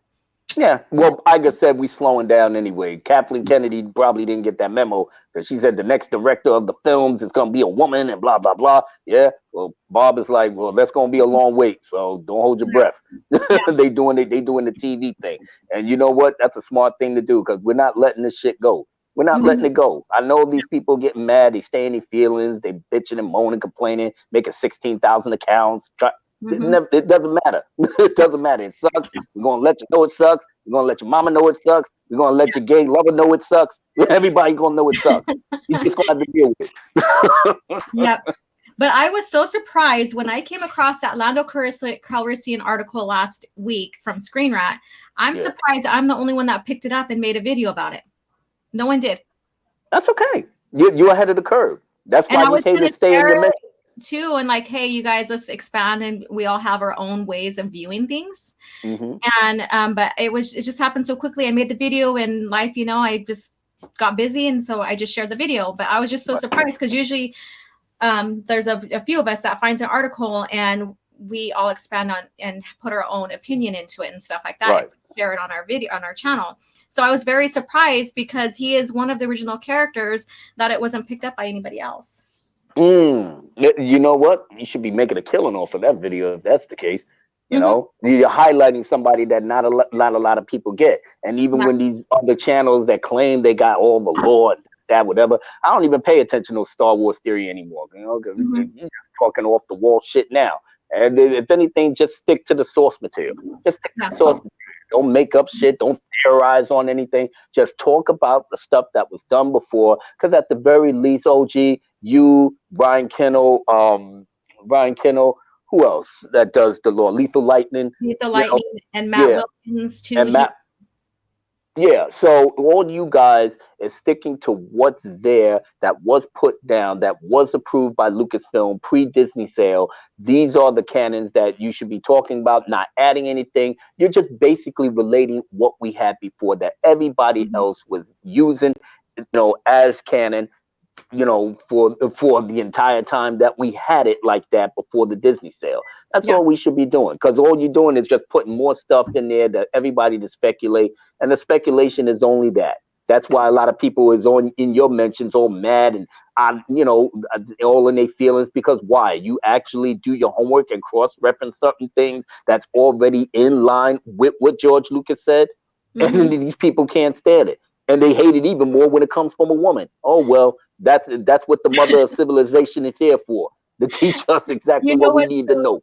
You know what's so funny is I did a very short video clip, and right now it's like going a little bit viral on my channel. And basically, it's an interview that is George Lucas, and it's with Kennedy, and how he tells her, "Yeah, I have a treasure trove of novels, blah blah, given to him." And I just did that small little clip where she could take them and make movies out of. So I did a little clip with that, and it pissed off so many, well, not so many, but it pissed off people because I got 2 downvotes on that. And I'm like, really? This is from the man himself saying, I give these novels to Kennedy to make some movies with. Yeah. From you the know what? the horse's mouth, if you want to, figuratively speak. Of course, of course. What are you gonna do? You're gonna say the video was lying? That wasn't really George Lucas that said it. That was some The hologram. voiceover. Yeah, there's some deep fake actor. Come on, stop it. I mean, if anything, the way he presented it to Kathleen was brilliant. Was brilliant because now when people go back, just like they went back, when you put out the video, now they sitting up here like, oh shit, he did actually say that. He Mhm. actually did tell Kathleen he had a treasure trove of stories. But I guess it made no never mind to them because after the Disney sale, that went out the window. But you Yeah, got all that hate, because they was jealous. They didn't jump on that shit first. yeah. Oh well. No, but I just thought it was funny because everybody's like trying to be like anti-George, or George's word is the gospel. But then when you look at George throughout history, he says one thing and then he also says another thing. So what I say is actions speak louder than words. What his That's right. company did for the lore and for overall But stories. you know what's so funny, OG? I'll make believe I'm Lucas. Okay. Okay. I'll say one thing. The sky is blue in April. I'll come back in October and say that shit is green. Yeah. But it's still my words. You Mhm. understand? It's still my Yeah. words. If I went and changed my mind, that's me doing it because I know what I want for my story. If I want to change certain things, I got a right to do that. Yeah. So Of if it course. was blue in April and then now it's green in October, okay, well he said that in April, but he changed his mind in October, so it's still canon because he said it. That's basically it. Ain't Yeah. nothing complicated about that shit. Yeah. So whatever 15 billion interviews like, well, he didn't say it there. He went on and said it doesn't matter. Yeah. It's not George Lucas the third. It's not George Lucas clone. It's not George Lucas imposter. It's George Lucas. He said Yeah. it. That's what it is. Yeah. So don't worry about what he said before. Just whatever he said after, and he doesn't deviate it from it. And even if he did, he's always changing certain things to further his story the Mhm. best way that he sees fit. That's it. Yeah. You know? And then, like I was saying, action speaks louder than words. None of his employees are going to do something against his word. So if they say it's canon, like the proverbial canon, are authentic to the lore, it is. They're not going to go against their boss's words because that can fire them. I own a business, and so, and even as someone being employed elsewhere, you're Right. going to do exactly what your boss needs you to do. If you Hmm. contradict that or you don't do your job right, you lose your job. So, Exactly. and you're the representative of them. And And that's that's the how I best. see it. Yeah, that was the reason why George had his company based off of how he did it. And that Mhm. in that in and of itself is why Disney failed. You got 15 billion people in the pot, and then when shit goes sour, it's in the pot. Everybody had got their hands on it. When George Mhm. Lucas ran the thing, you had one solid vision for everything. Whether Mm. you liked it or not, whether you Yeah. agreed with it or not, and even when you did agree, you suggested it. He either took your suggestion, which he did on many occasions when others had suggested something, and Mhm. this is documented even throughout the prequels and all of that, Yeah. but if he was adamant on something, that's it. Ain't Mhm. nothing you need to do about that. You either follow it or you gotta hit the road, you know Exactly. he had a Exactly. lot of he had a lot of yes men and everybody agreed. No, it wasn't even so much that. If anything, this is his story. So you're gonna have to say yes because you're not telling him that you're not gonna do it. He's going to do it, and he has his vision that he made realize. That's why Lawrence Kasdan talking about let's kill Han. You don't have to do that. Well, why can't we? It's more. Yeah, because Lawrence Kasdan thinks like a screenwriter. Screenwriters know how to tell stories, and Mhm. he's right. He said that could give it more weight and context and stuff. But Lawrence, that's still not your story. This is No. my story. Mhm. You understand? If I feel Yeah. like I don't want to have that, that's my business. But it's Yeah. not gonna work. Well, you let the audience worry about that. Guess what? It worked Mhm. because that's the way he wanted to see his heroes uplifting. Make you feel good. Ain't nothing in this sequel trilogy that none of us felt good. Not in Force Awakens. Not damn sure not the Jedi. I said, and Rise of Skywalker was just an abomination from start to finish. Nobody was happy. Not even the Raylo shippers was happy behind this movie. So you know they fucked up. You know they fucked up. They've pissed off everybody across the board. Off the board, and I was all in for it. I was like, yeah, Raylos was crying back, bring back Ben. Oh, you did this bad. And then I'm tapping them on their shoulders, like, now you see how we felt, right? And they looked at us like, oh shit, yeah, you're right. That's why you think the Phantom Menace? What the Phantom Menace? Now we got all this notoriety. Now we popular. Now we mainstream. Oh, yeah, like I said, history is gonna be kind of us, you know. So Yeah. whoever ain't down with the community, y'all need to get on the bandwagon real quick. That's what I said in my little song, you know, just last Tuesday on the Dog Council. I was like, y'all need to get on the bandwagon before it's too late, man, because we on the right side of history. You know, as the time and the months and the years go along, after Kennedy finally gets her ass out of here, after Bob Iger leaves, and then who knows who's going to run the ship. But after what happened with Rise of Skywalker, we already know what's the true completed saga, and we're just going to keep that going, and that's it. You know. Mm-hmm. Yep, exactly. And you know, so I just get a loss of words for this development, other than, you know, there is a little bit of frustration, anger, because it's like, I'm going to put my heritage analogy into this. So I'm glad you're doing that. Okay, so when they decided to put my people on reservations, and they brought in you know, the churches, like the Catholic churches for boarding schools, they told my, you know, my grandparents, my great grandparents, that no longer could they practice their language, their culture, or even ceremonies or whatever. It was heathen, it was savage or whatever. And so this is the way I see Disney's doing with Star Wars now. They're taking all the mythos, all the culture and stuff, like telling us that we that's not relevant anymore. Yeah, because the new generation. Yeah, because the new generation was, you know, not even born when all of this thing was set up. So if you're doing it for the new generation, you're looking at them like, well, they ain't gonna understand all of this, so let's make it contemporary. But this is the wrong franchise to do that with. That's all. Yeah, and so they're saying you cannot practice and adore and read this anymore. Yeah, well, and yeah, absolutely. Yeah. But that's okay. I gotta get ready to get out of here anyway.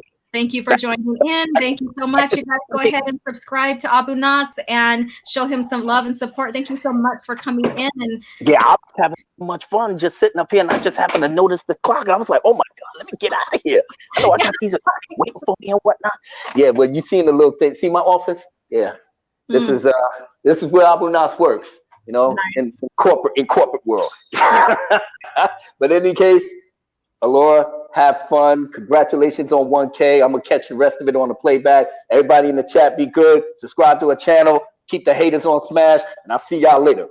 All right. Thank you so much for coming in. Thank you. Yep. Okay. All right. So that was really nice. I'm so glad that I had a chance to bring him in and him talk about the PT. I did do a review about the PT, the prequel trilogy, with him on his channel.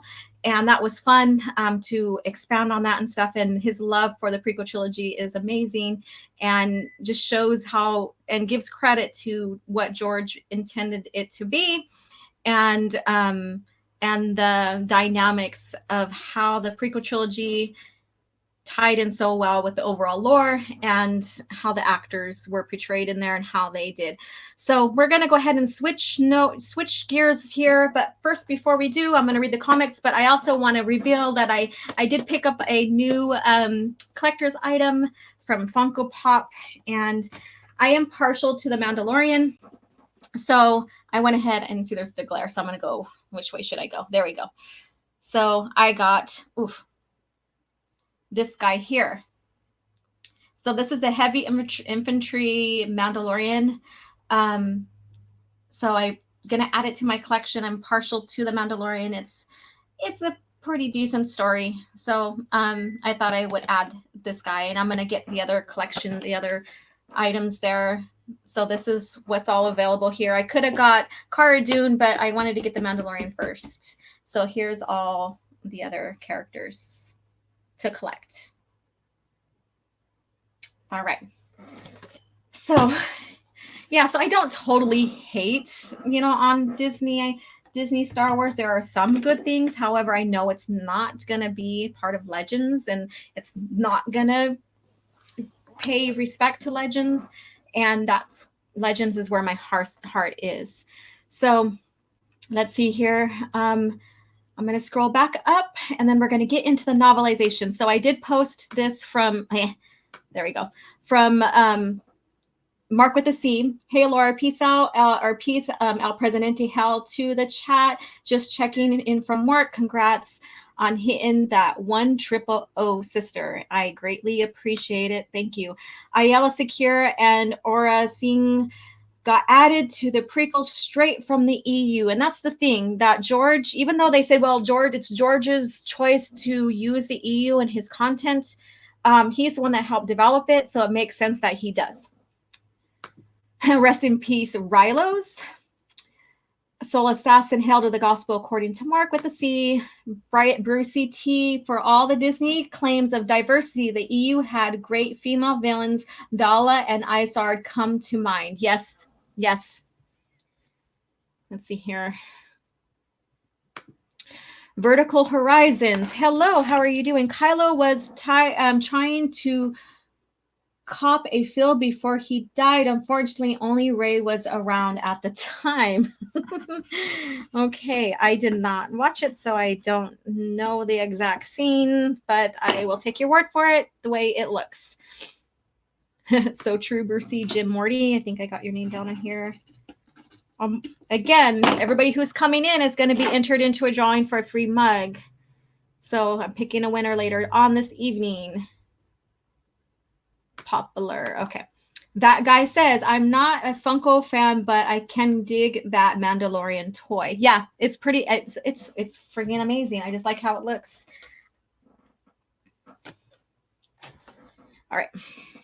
And I went to the Funko Pop outlets, big old store in Hollywood. And one of my main reasons why I wanted to go was to see if they had these there, but they didn't. So I was kind of disappointed, but I did pick up a few things there. Heading into a meeting, OG Star Wars. Congrats on the 1K subs. Thank you and have a great day. And thanks for stopping in. All right. So let's go ahead and switch gears. You know, we're already coming up 10:30.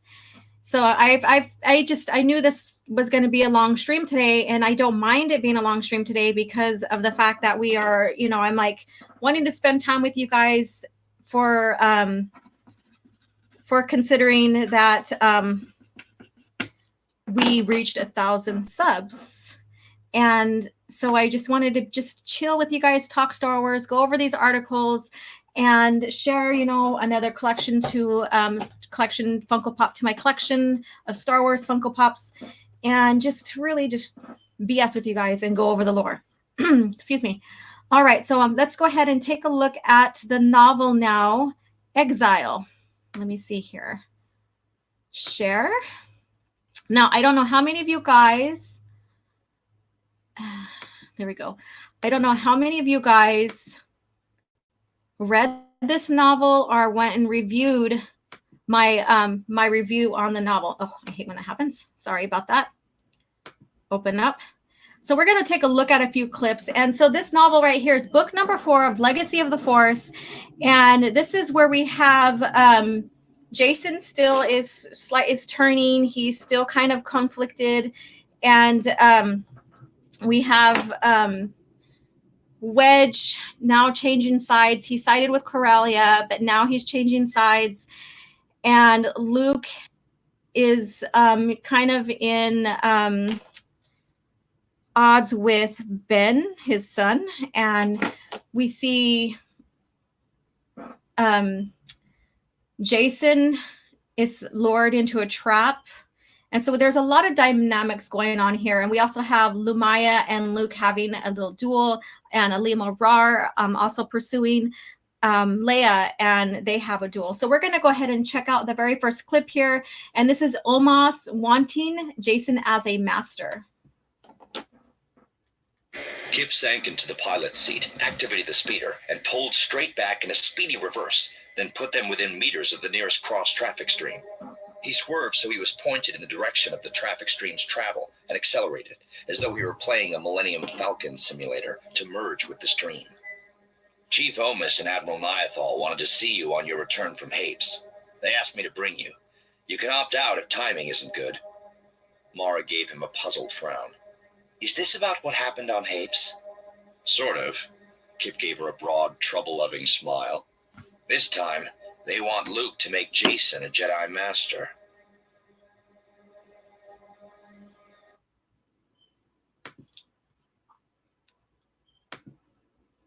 All right, so that's the first clip here, and that's the beginning of the book, and it's basically on the Audible, it's chapter 2.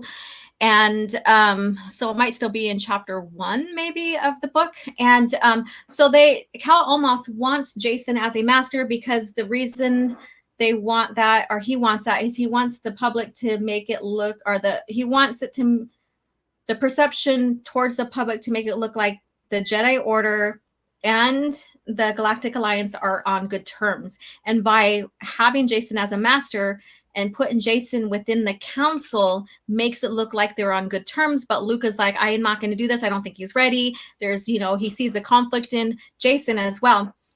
So Inception version of Allura. Hello, how you doing, Drew?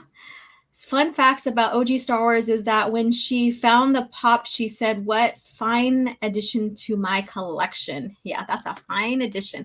All right, so we're going to go ahead and listen to another clip. Let's go ahead. Mara Jade was another badass female villain until she turned good, obviously. No, well, she was badass both ways. She was badass as the Emperor's Hand, and she's badass as a Jedi Master. And so I think, and even her transition. So I think how they did her arc was magnificent. All right, Grobna. I bought a Star Wars jigsaw from a charity shop, 2 pieces missing. Oh, that sucks. I'm sorry. I blame Kathleen Kennedy. It's her fault. Might as well. She just deconstructed everything in Star Wars. Might as well blame her, right? Let me see here. She stole one. Ryan Johnson stole the other to ruin my fun. It was Last Jedi all over again. Hey there, Stig. Congrats on 1,000, Allura. Thank you. So we're going to go ahead and take a look at another clip here. And within this book too, like I said, there's like between Ben and Luke, there's a little bit of bad feelings, I guess you could say. And Jason ends up manipulating Ben to where he goes on a mission for Ben, or for Jason. And Jason makes it sound like, because there's conflict between Ben and his dad, makes it look like Ben left because of that conflict. And so he plays his uncle using his son against him. And so he goes and looks for an amulet. I think it's called the Kalara amulet.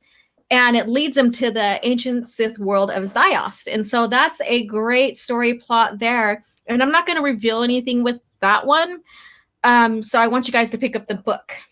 So if you haven't listened to it or read it, pick up the book. Agree, OG Star Wars, bad ass both ways. Mark Thomas is such an amazing voice actor.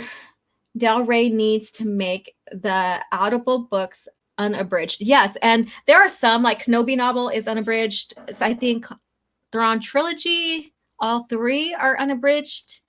There's a few others, like Darth Plagueis is unabridged. I think it is. Yeah, but so like I say, if you don't have time for the novels, pick up the Audibles. However, I always recommend get the books, read them, because if they are abridged, then they're going to keep the plot heavy, but there's going to be some other information that's going to be missing from it that still might be a little bit more important or expounds on the overall book lore that you might be missing. All right. Tahiri Vela is another great female character in the stories. I think she's also underappreciated at times.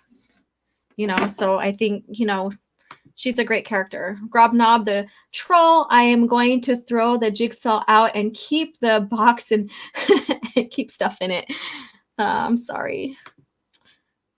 I don't know. Is there a way that you can get a hold of the company for the pieces, or that you can make a copy of the pieces and have that crafted, customized? I don't know how that is, if you're missing pieces, if that's available.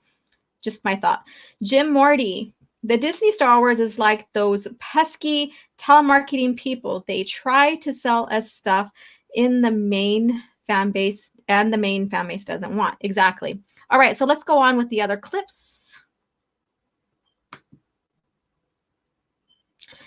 Okay. So again, this is Legacy of the Force. This is about 4 ABY. So this is shortly after. If you look at the timeline between Disney Star Wars and the original Star Wars, this is shortly, just within 5 years of the Rise of Skywalker. So it's still the same time frame. Let's see here. Chapter 2, chapter 9. All right, so we're going to listen to a clip about Wedge Antilles. So he's in here, and in the beginning of the series, he basically sides with Corellia, his home planet, not because of that's his home planet. It's because how the Galactic Alliance treats him and tries to imprison him. So basically, he's doing that out of vengeance more than anything else. He didn't want part of any of this conflict whatsoever. So we're going to listen to this clip here. I want you to join her operations staff. Delpin gave Gedgen a crisp nod. I do agree. Wedge took a deep breath. I'm sorry I can't, Admiral. Ordinarily, I would have no hesitation in accepting and in working with you and for you. But circumstances are not ordinary. He fixed Gedgen with a stare. Sir, I hereby resign my commission in the Corellian Defense Force. The room fell silent. A moment later, someone behind Wedge said, Good. Gedgen shot an angry look at the speaker, then addressed Wedge. I won't accept. Wedge shrugged. You have no choice, or rather, your choice is to keep me on as a non-commissioned personnel.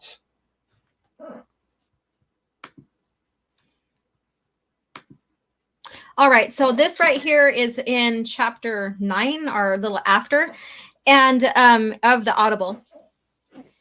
And like I said, Wedge joins Corellia, sides with Corellia after the Galactic Alliance betrays him. And he does that because of that.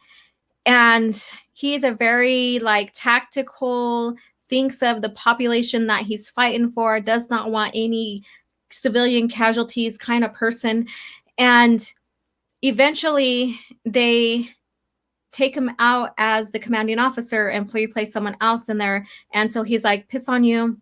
I'm going to go ahead and resign. So in that resignation, what he does, he has a choice of just leaving or resigning and saving face for everybody else, for himself. And in a sense, that's what I got, but it could be different. And so he does. And then from there, he joins forces with Luke and the Jedi Order. And so I absolutely love Wedge Antilles. He is one of my favorite non-Force user pilots. And as we know, if you look into the history, a lot of Corellia people are great pilots. And a lot of them come from smuggling as well. So I think that's very, very interesting. Okay, Grobnob. It was a kid's jigsaw puzzle, 106 pieces. I'll not ask for a refund. It was a charity shop. Okay. Well, I mean, I'm not saying to ask for a refund. I'm like, can you get a hold of the company and see if they can replace those 2 pieces? You know, just a thought. I don't know how they do that. So that guy says, congrats as well to 100K subs and continued success, OG Star Wars. Thank you so much. Correction, 158 pieces. Okay. Is that after the missing pieces? Invader Cool Studios.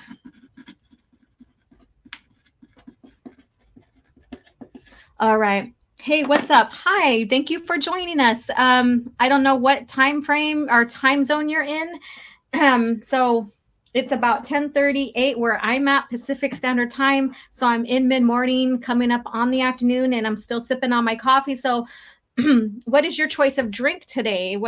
what do you have on you? Did you have lunch or whatever? Grob Knob, I sent a picture of the jigsaw puzzle to your Twitter. Okay. That guy says the voice actor for the Star Wars audiobook is amazing. His reading of the Star Wars Death Troopers kept me on the edge of my seat. Yes, and that's what I love about that, because you get the Star Wars feel of it. You get the actual similarity to the voices of the characters. And it's just overall amazing and fun to listen to. My favorite is Nia Nub.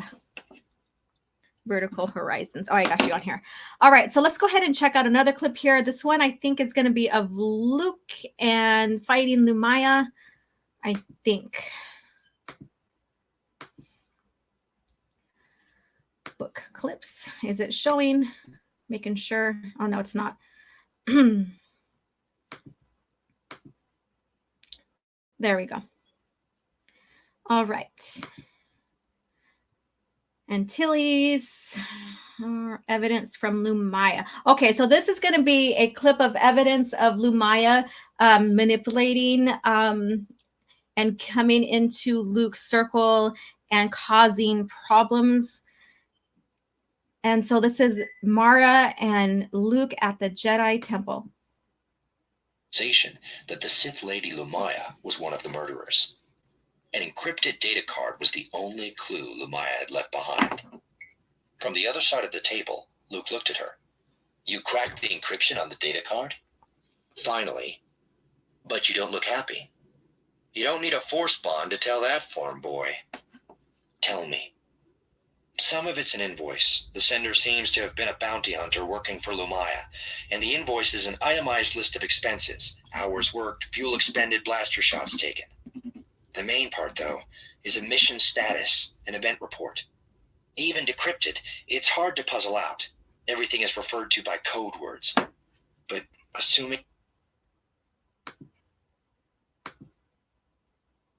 All right, so that's just a little clip. So we're getting further into the novelization, trying not to reveal too much, but giving you little bits and pieces of what's going on in the novel. So they're investigating if she murdered, what's her name? Well, there was a Jedi. I cannot think of her name. Worth a darn. Damn it. But anyway, so they're investigating her and her involvement with the gag, and if she's manipulating Ben or she's after Ben Skywalker or Jason. And a part of this investigation that I did not play for you guys is that they're trying to figure out what her involvement is with one of the boys, the Skywalker boys, and who she's manipulating and stuff. So that's a compelling area to read as well. All right, Brucey T sounds like a retread of Corellian Trilogy by McBride. Yeah, and that's another one great read too as well. Hello, OG Star Wars. Hey, Jaggin75. How are you doing? All right, Ryan, a New Jedi Order books, Legacy of the Force, Fate of the Jedi are some of the greatest Star Wars stories ever made outside of George Lucas' OT and PT movies. Yes, and they all tie in brilliantly because he still is involved. He was still involved with the development of the stories, even if he didn't read them and write them. Alex Jones Jr., how are you doing? I just hopped on. What book are you talking about? This is Legacy of the Force, book number 4, Exile. And so the next one we're coming upon is this one. So this is next week's book. And this one is a very, it's going to pull the heartstrings, especially if you're a Mara Jade's fan. Okay, Stig, Nia Nam is an unsung hero. He is too. He's an underrated character, you know. I agree. Alex Jones, what Booker went out? What are you talking about? I too, what book? Okay, I don't understand that. You're asking me what I was talking about? It's called Exile. It's a Star Wars Legends book. Not really drinking anything right now, but my choice would be black tea. Nice. Lumaya was hot for a cyborg. Yeah. Vertical Horizons. Have you listened or and/or read the new Count Dooku book. I don't really get into Disney Star Wars stuff. And I read a couple, and I wasn't pleased with the development because to me it felt like it did more damage to the original characters than anything else. I do hear some people say it's really good. So, it's, I say, like, read what you want to in Star Wars. If you still like Disney Star Wars and you like Legends, have fun. Read.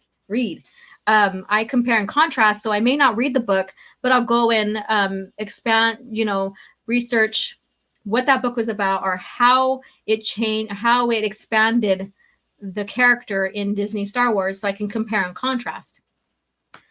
Stig Kenobi, what are those black series boxes on your shelf? Bring them close. I want to see them. Oh, you're just very bossy, aren't you? They are Wedge. That's Luke Skywalker with the misspell. And that's Wedge Antilles. Yes. So that's what they are. And I did reveal them when I got them on my coffee chat some time ago, like 4 or 5 coffee chats ago. Sorry, my phone was doing some stupid. I text twice and it was out of whack. That's understandable. That guy says, Kevin J. Anderson was and still is my favorite Star Wars author, I, Jedi being my favorite of all his novels. That was a very good book. It was very tactical. So if you like to read more of a tactical type Star Wars book, because of who Corran Horn is, he comes from, what do you call it? Corsac? There you go, Corsac. It makes sense in how they written the story and how he was conflicted between, joining the Jedi Order and staying where he is at, and then finding Merrick and all that stuff. So it's a very fun and compelling story. And it also expands off the X-Wing series too as well. Again, continuity. There is such a thing, Disney Star Wars continuity. All right. Pel265. Hello. How are you doing? I am late on that one, but I'll never forgive Tahiri. Still a better send off to Pelion than in Rebels cartoon. Yes. And if you love Pelion and you see what happened during that time frame in Fate of the Jedi, you're going to have some kind of conflict or some kind of bitterness towards Tahiri, but she was being manipulated by no, it is in Legacy of the Force. Yeah, because Fate of the Jedi, he's dead. Yeah, so Legacy of the Force. And Jason is manipulating her because he gave up on Ben as an apprentice, and so he moves on to Tahiri, and he uses her heartstrings towards Anakin Solo to manipulate her.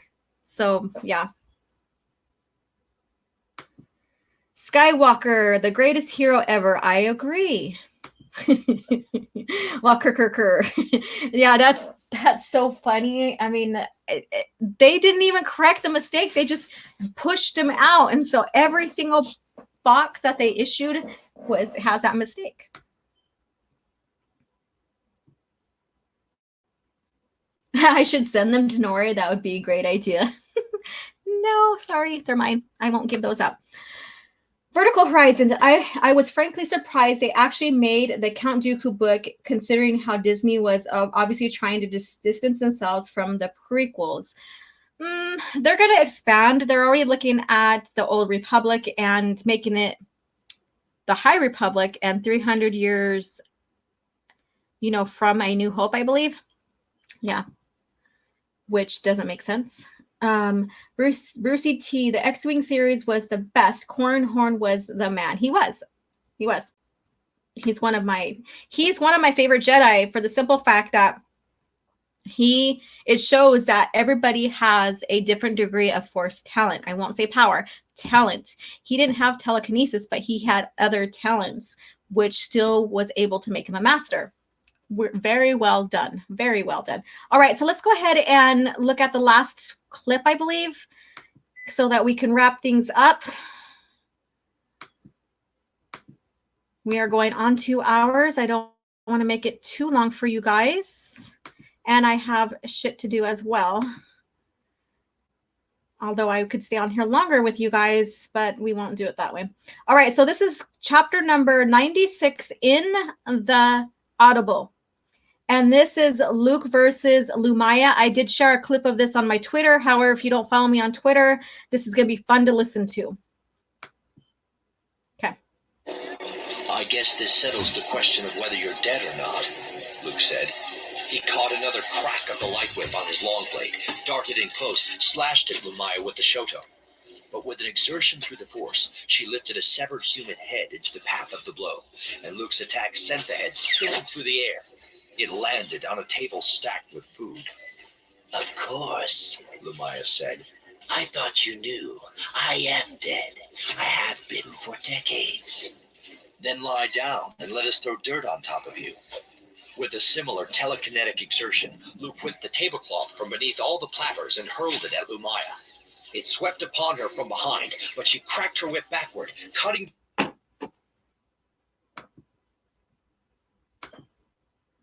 All right, so that's towards the end of that, and with this book here, they're dueling now, and so is Leia's dueling Alima Rar as well. And there's a picture in that's in the companion reader, and it's a picture of the Skywalker twins dueling both of them, and I think it's an amazing, compelling image of them and seeing the Skywalker twins, both Jedi, one Jedi Knight and one Jedi Grandmaster, dueling together against those two. And that's something we should have got. And I also shared a clip that's pinned to my Twitter, and I didn't save the clip on my Audible, but basically in this, right after the scene, the hull of the spaceship, the spaceship gets compromised because of an explosion. So they're starting to lose gravity, all of that. Jason flees, so he doesn't stay with his family, even though they came to help aid him. And they're losing gravity, they're losing, pressure, all of that. Luke and Mara get past the doors to safety. Han and Leia are still running towards that. And Leia's like, we're not going to make this, only one of us. So she force shoves her husband into the door to safety. And she starts losing ground. So her feet start lifting because of the gravity loss. And so she's preparing herself for death. And so I put something funny on that tweet saying that she did not Mary Poppins her way back, but she doesn't. So what happens is Luke takes his farm boy tactical line that he always carries on him and ropes her ankles and pulls her with the help of Han into the port where safety is, and they get her to safety and shut the doors and stuff. And so I think that really is compelling in the sense that Disney made Leia look comical for making her Mary Poppins from the explosion out of the ship back into the ship. When we see in this book here that she's losing ground from gravity loss and pressure loss and all this, and she knows that she can't make it, so she prepares herself for, possibly dying. And she doesn't Mary Poppins herself to safety. She doesn't, because it didn't exist, really, not for the human species, at least, for Force users. There's only a few species that can, survive in space, according to the lore. And so she did not Mary Poppins herself. She gets saved by her brother. And so I think that's evidence as well as to compare and contrast. And I didn't realize it until now that that's evidence that, that it wasn't really used, and it's not in her ability to do something like that anyways, as a Jedi. All right, so I'm going ahead and wrap up the chat here. So I'm going to go ahead and read a few and then call it a day.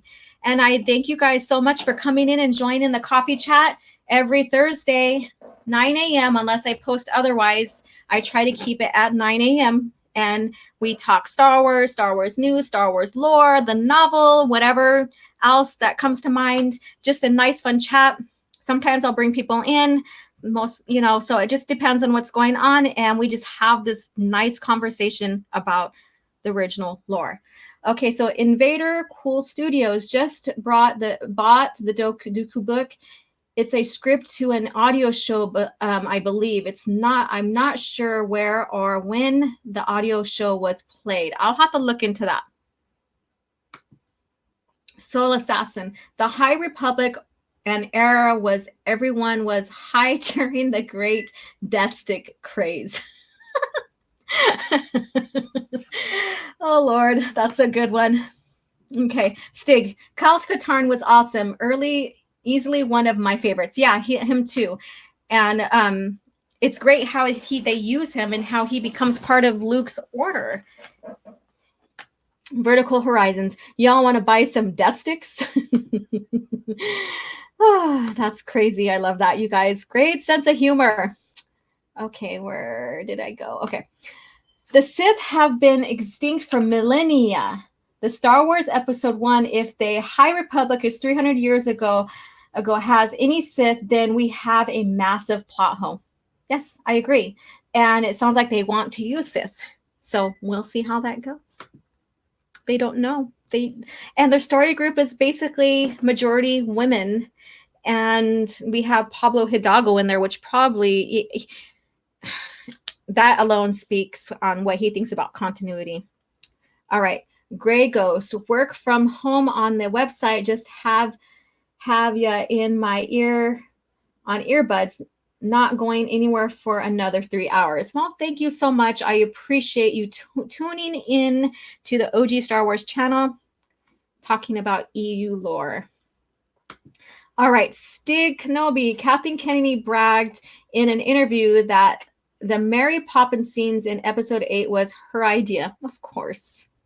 Because, just got to make her look like a superhero. Because, it's not Star Wars. It's not Star Wars. It's the Force is female. Okay. Have a nice day. Thank you. Let's see here. Alex Jones. Hey.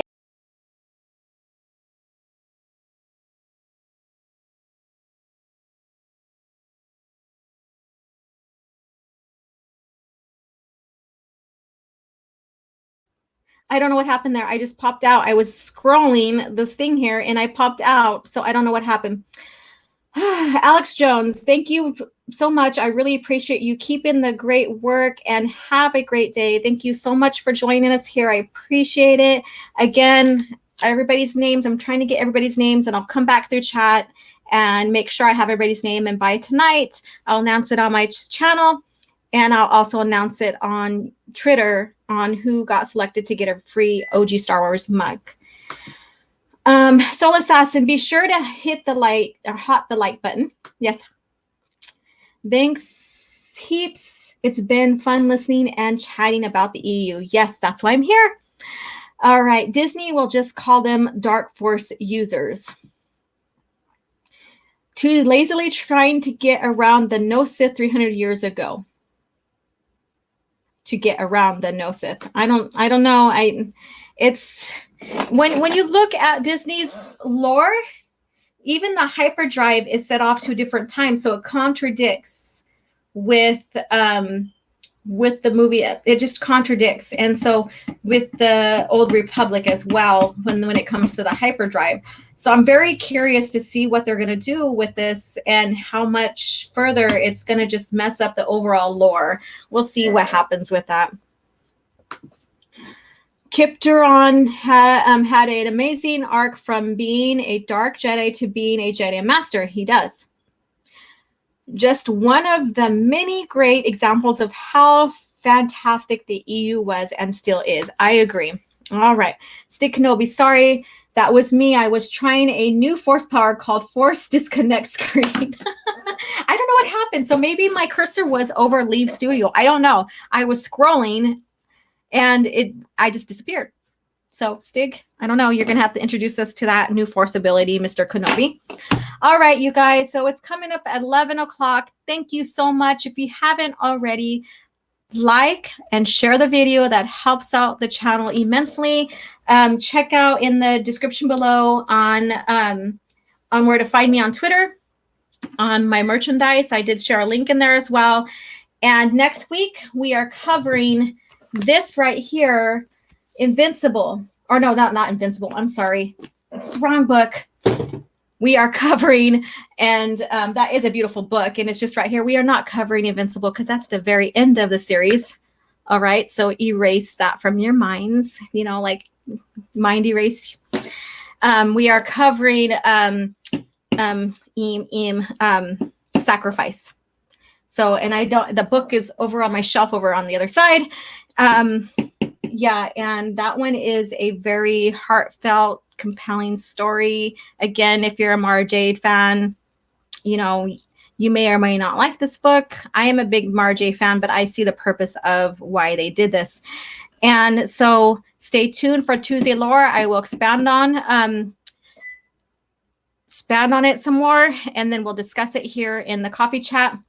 I did want to try to make it more of a cocktail chat and invite some ladies in. So if I find a time frame, it might change into the evening. We shall see. So I will decide that within a couple of days and announce it as well. No one's really ever gone. Yeah, according to Disney. Disney Star Wars is just a mess. Well, we all need to forget Rotten Trilogy, a laughable Solo, and the almost acceptable Rogue One. I agree. And Kylo Ren, Ben Solo, is just a cheap knockoff of Jason Solo. And so that's why I'm doing the series as well, because then we get to see Jason's change and ascension, or, you know, into Darth Caedus, and how well that's done. And that also goes all the way into the New Jedi Order, into the Darkness trilogy, into this. And, you know, this book, Invincible, is the very last book. It's very pretty. I love it. You know, and this is his fall right here. And I would love, after I'm done with the series, I want to go ahead and invite a couple people on to discuss Jason's arc further.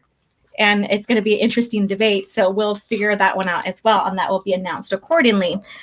All right. So you guys have a good day, and may the force be with you. Thank you so much. I'm going to go ahead and read this last one here. Gray Ghost, cheers, everyone. OG, thank you for your time, and congrats on the 1K milestone. The next 1,000 will come abroad even quicker. Thank you so much again, everybody. A little celebration here. Again, I will announce who gets who wins a free OG Star Wars Legends Girl coffee mug. You guys have a great day, and may the force be with you.